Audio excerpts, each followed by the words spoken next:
Go!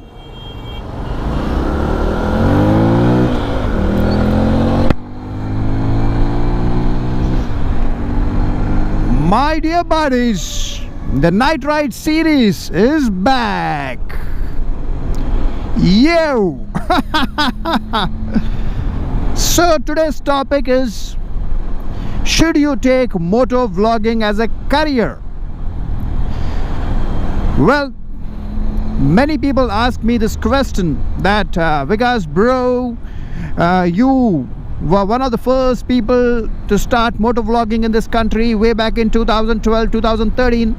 So you have seen the ups and downs of this genre. So should we take up motovlogging as a career? So first, understand one point about any career. That is,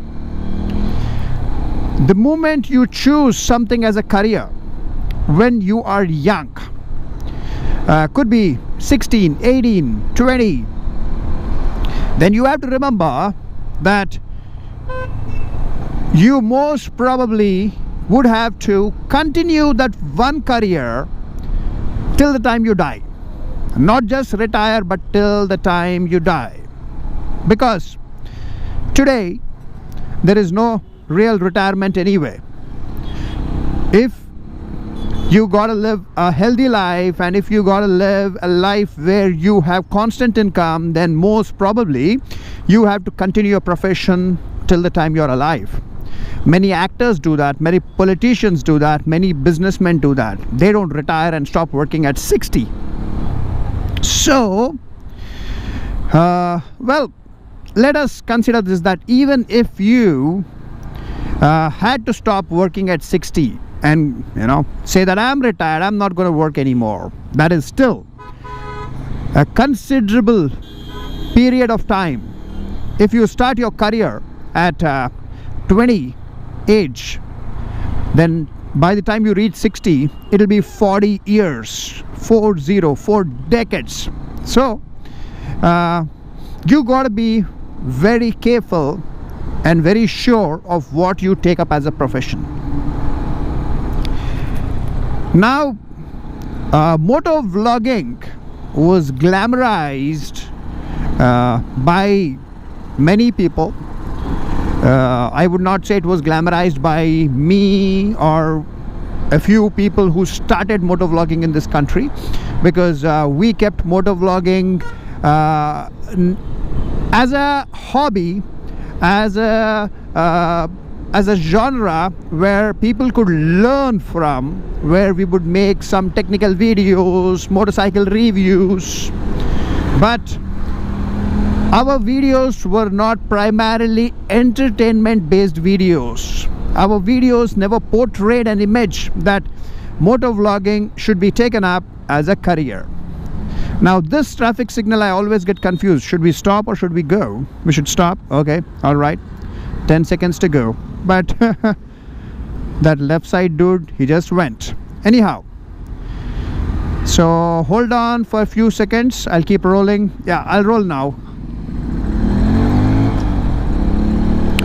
So now, because this genre was glamorized and many people showed that if you start motovlogging, you could earn a lot of money. Yes, that is true, because when you make YouTube videos, you get paid in US dollars, and even if you make $1,000 every single month, that's 80,000+ rupees. And a 20-year-old young man making 80,000+ rupees living in India is serious amount of money. So that way, compared to if he would go and do a job or a small business, he'll probably not make that amount of money every single month constantly. But if he constantly makes motovlogs which are entertainment based and which have some kind of cheap thrill factor. Cheap thrill is like you go and create situations where all that chapri pana, what is it? It's called cheap things. if you do on the road, then yes, you would get constant audience on YouTube. So because this genre was glamorized by people, where they kept buying new super bikes, new motorcycles, new cars, and they did something which most of the youngsters love to do, that is, they went touring on motorcycles. So when these moto vloggers started to tour on motorcycles from one state to another, to very scenic, nice mountain locations, so that caught the interest of young people, and they thought, why should I go and do a job? Why should I start a small business? I will simply become a moto vlogger.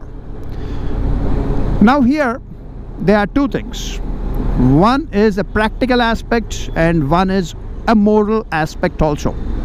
So the practical aspect is that, yes, at a very young age, when you have no direct responsibilities, you could be 18 or 20 years old, you don't have any serious direct responsibilities of taking care of your family, parents, children, spouse, or even at your place of work.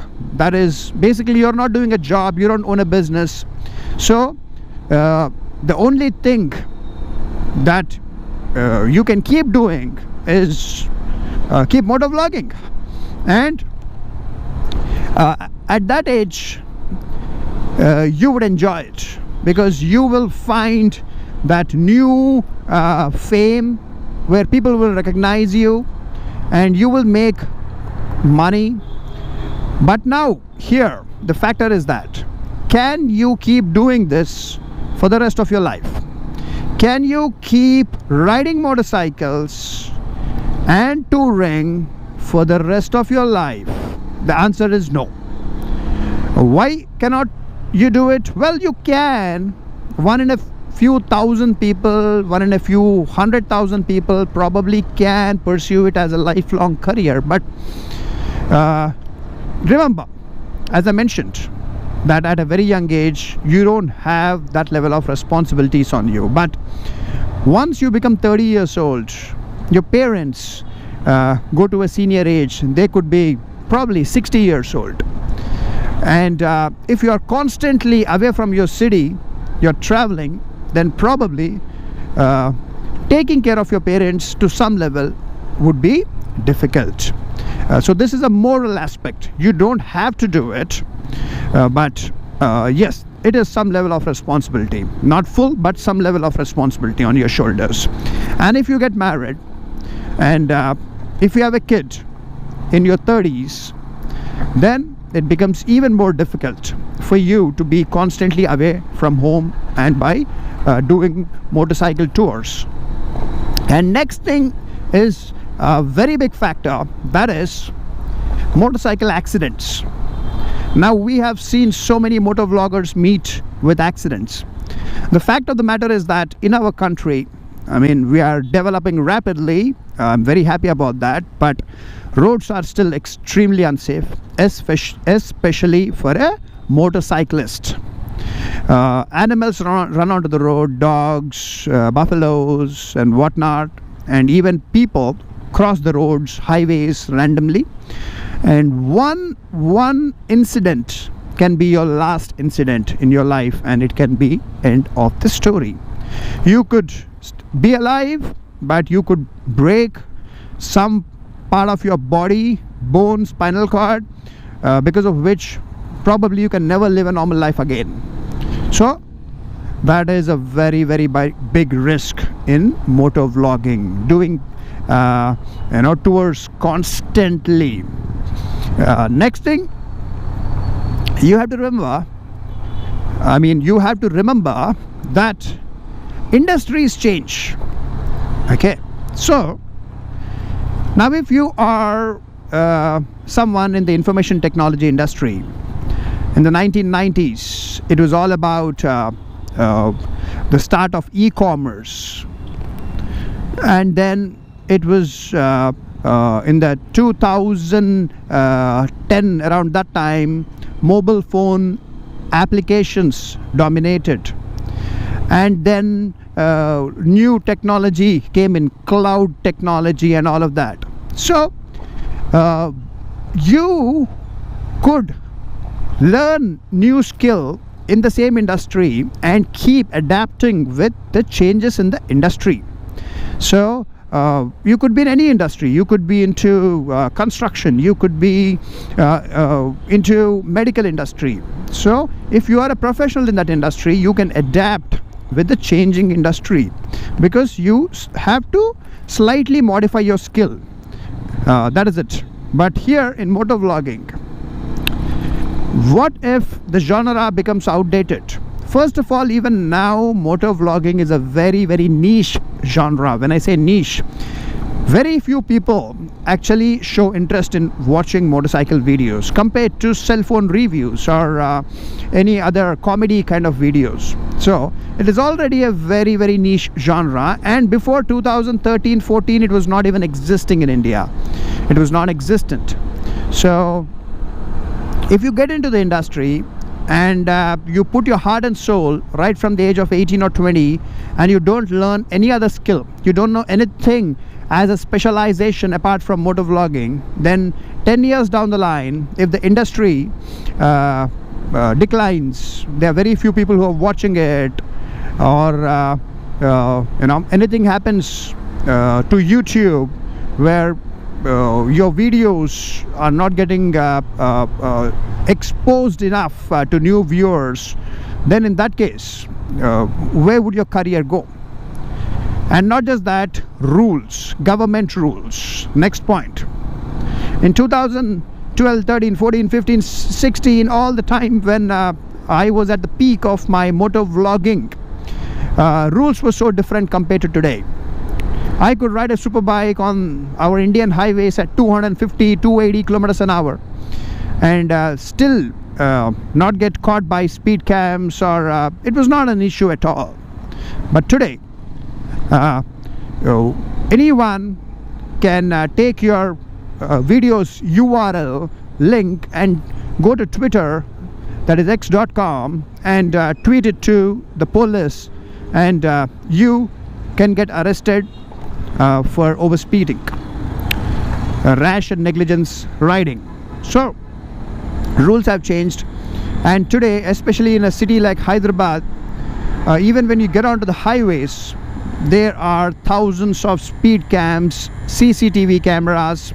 So I understand you should never be overspeeding, but riding at a high speed was one of the glamour factors of motovlogging, and today that is highly illegal and unsafe, and it can put your whole career and life into legal issues, and issue of accidents is always there, as I mentioned.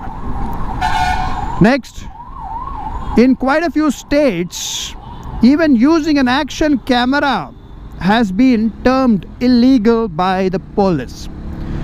So, I mean, of course, it's a gray area. You go to the court and you can argue saying that I'm using this as a dash cam for my own safety. But, I mean, if cops stop you, God bless you.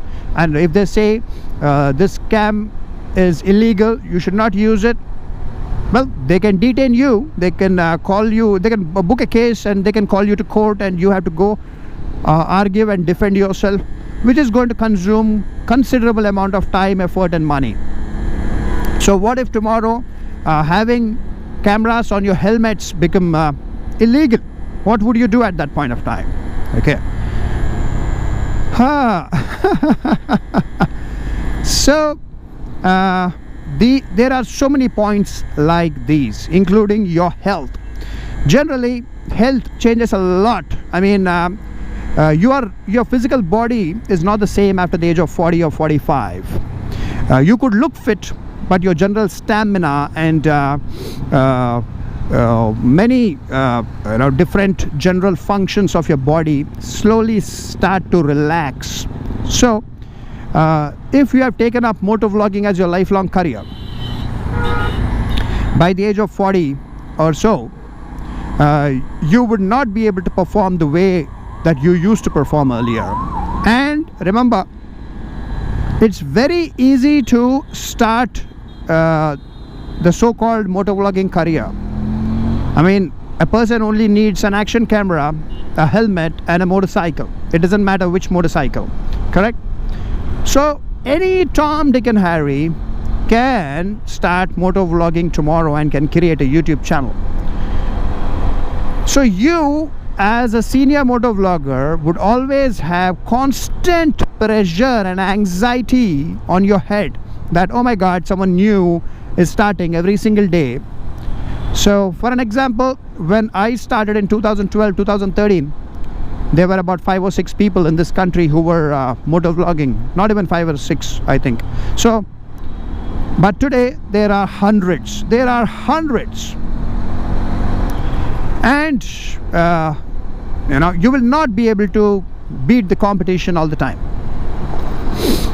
So this is what I feel, and in the next video I'll mention why I have reduced my videos on YouTube. That is our motorcycle channel.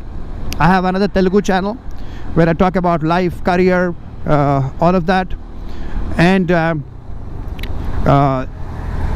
I had reached 100,000 subscribers in 2017. I reached close to 200,000 subscribers in 2019. Had a great career on YouTube. Been on the Fan Fest. Was the ambassador for Hyderabad for YouTube officially. A lot of things which we will talk about in the next video, and I'll let you know why I am not regularly making YouTube videos after reaching couple of 100,000 subscribers way back in 2019. Very few people would slow down on YouTube after achieving that. But anyways, thank you buddies for sticking on with me even now after 10 years. I get a lot of love, a lot of support on the internet even now. So many more factors of why you should not take up motovlogging as your career. So basically, do motovlogging, ride motorcycles without risking your physical body too much, without risking legality too much. Do it over the weekends. That is how I did. I mean, many of you know, but I have a full-time job, very senior level position. I'm a functional head for global information technology client support, international client support for a software company. I have my own startups which I've been working very seriously on, and I have made motovlogs only during weekends generally in my life. So you could have a serious job or a business and still do motovlogs. Do it on the weekend. Make 2 videos over the weekend. That is enough. 2 videos in a week, that's enough. People don't have time to watch every video that you upload in today's world. Short videos have taken up the attention span of people. So that is Instagram Reels and YouTube Shorts. So very few people actually watch long videos today. So have your primary profession, and you can always have motovlogging as your secondary profession. So yes buddies, thank you very much for watching. Do let me know more points in the comment section. In the comment section, do type why you should not take up motovlogging as a career. And